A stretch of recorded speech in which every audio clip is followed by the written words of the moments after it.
Doctor Strange. You think you know how the world works?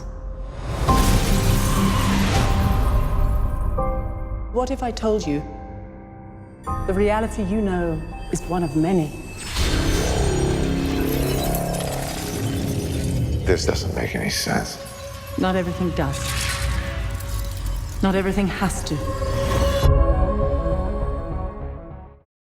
Hello and welcome to Frame by Frame. The only film and TV review show on the internet hosted by us. I'm Jim. And I'm Nick, and this week, guys, we're watching Doctor Strange.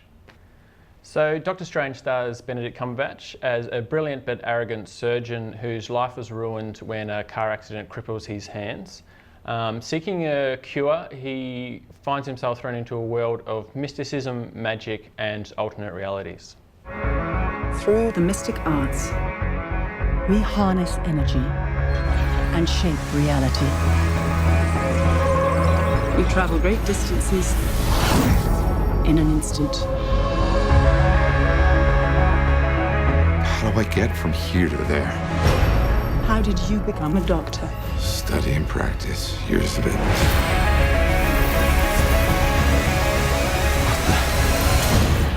So Nick, Doctor Strange I think is considered a kind of a second tier Marvel character.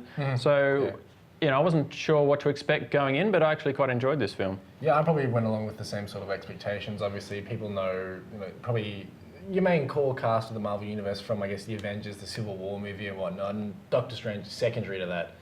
But what I really liked about it was that Marvel are now starting to explore these characters that perhaps the general population aren't sort of, too familiar with. And I think they did a really good job of it in this film. Yeah, and I thought that was the strength of the film because it was a little bit of a different, almost a weird, strange, perhaps, take on a Marvel film. It wasn't as predictable or kind of similar to the other Marvel films. Yeah. You know, for me, Marvel films can be a bit just kind of cookie cutter almost, the same thing over and over again. They look the same, they sound the same, kind of the plot and the characters are all a bit the same.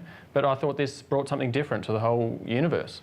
I definitely agree with that as well. I was going into this film expecting, look, it's a new character they're trying to bring into the Marvel Universe, and they've done it with all the other characters, is their origin story. So I thought, sure, we're going to see a very boring, drawn-out story as to how the hero comes to be. And the film does that, but not necessarily a boring sense. It's relatively brief. Maybe for the first half hour of the film, it sets it up quite well. And then it just introduces us to the character and allows the character to develop rather than having them develop into just finding their feet as a superhero, I suppose. Yeah, it didn't try to do too much with the backstory, which kept the film kind of concise enough. Yeah, I agree. I thought. And on the character, Benedict Cumberbatch, I thought was just a brilliant casting choice. Yeah, I really enjoyed watching him, sort of like those quirky facial expressions and whatnot. His reactions to a lot of it kept it a little bit more fresh, and that's not to say, not to disparage against any of the other actors in the Marvel series, but I think just a bit different, which is what they really needed for another, essentially, what was an origin story. And the visual effects of this film was a huge strength. They were amazing, weren't they? They're kind of the Inception-y, folding cityscapes on each other, and all the magic kind of mysticism elements were all really well done on screen.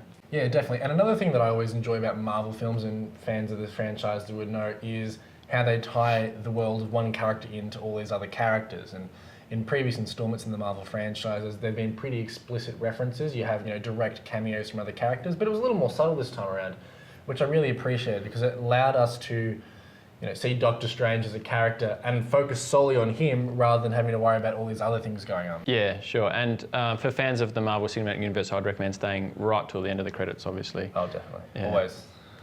All right, yeah, so overall I quite enjoyed it. And another part I enjoyed actually was the humour. I thought the writers did a good job of putting a few jokes and a few kind of contemporary jokes into the script as well. Yeah, definitely agree. It's one of those, again, hallmark things, I guess, of Marvel is some of the films, like Deadpool and stuff, are supposed to be quite obviously funny.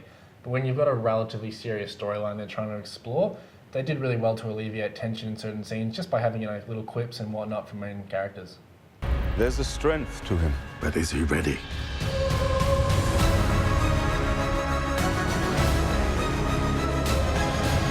Be careful which path you travel down, Strange. Stronger men than you have lost their way. All right, Nick. Well, that's the big cinema release out of the way. So what else have you been watching? Well, I've been revisiting an old favourite, Rick and Morty, which is an Adult Swim cartoon series. Yep. Now, there's only 2 seasons out at the moment. The reason I've been revisiting it at the moment is because in the wait for the 3rd season to come out, which has been quite a while. I think people have been waiting for almost up to a year. And we weren't expecting to get the new series until next year, sometime. Again, we haven't got any sort of solid dates as to when we'll see it.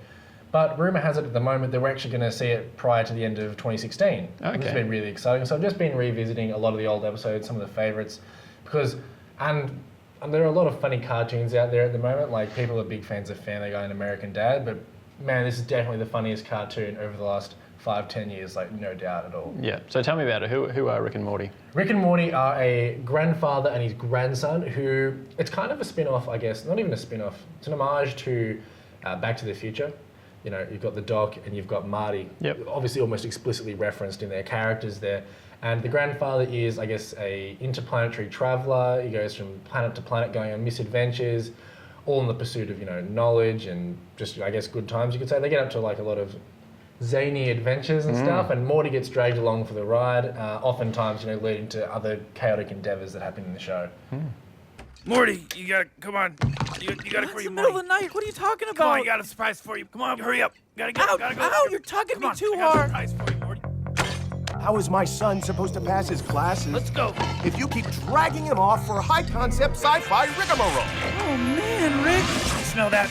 That's the smell of adventure, Morty. You're a good kid. I'm gonna accomplish great things, and you're gonna be part of them. And you're gonna keep your mouth shut about it, Morty. I'm gonna park it right here, Morty, right here on this. So that's what I've been watching at the very least. Jim, what have you been looking at this week? Yeah, I've been kind of catching up with Transparent. It's season 3. It was released probably a month or 2 ago, but I've only just got around to it because there were so many new releases and new shows going on in this new fall TV season in America.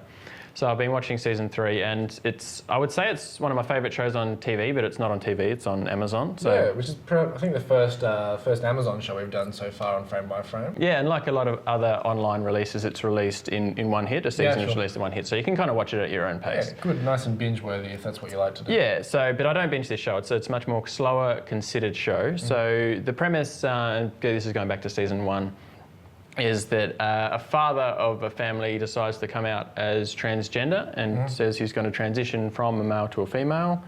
And then the show pretty much tells the story of not just his transition, but how his kids take it and how it affects their lives and how it affects the lives of his ex-wife and everyone else he knows. Sure. And he explores those themes. Jeffrey Tambor plays Mora, was Mort, now is Mora. And he's won multiple awards for an outstanding performance. So it's just really fantastic portrayal. But the show has just got so many strengths. It's such a mature, considered and thoughtful show. Explores themes of family, obviously, but it tells not just the story of the transgender story, which is a big part of it, and it's good to have a TV show about that. Yeah. It also explores other kind of themes through the kids. Every kid has their own life and their own story. There's a very grown-up kids. They're middle-aged kids, so through the son, there explores themes of religion and identity and spirituality and family, and then other kids, they use the other kids to explore themes of feminism and kind of societal conventions and stereotypes and things, and others the themes of divorce and even sexual expression. And yeah, there's just so many facets to it. It's so moving and also funny. They've got a really great mix of drama and comedy, and it's a really touching show. Jill Soloway is just such a wonderful filmmaker who created the show. She's just creates such a beautiful, real cast of people that you really, they've got flaws, they've got strengths, they've got humour, they've got emotion, they've got everything. So it's a really grown up and sophisticated show. Jill Soloway is an immense talent, and yeah, I love it. Dad? So I have something to tell you. Oh my God. I have to tell him. No. Yes. Allie's crazy. Tell me what? Dad is a woman. Does Mom know? Of course I know that. You think I'm a dummy? It's his thing. It's his little private kink. Everyone has one. Right, Rabbi? Well, I guess everyone has, one or two. All right, guys, well, we're off to go relic hunting. But before we go, just thanks again, guys. Thank you for tuning in to an episode of Frame by Frame. I'm Nick. I'm Jim. And we'll see you next week.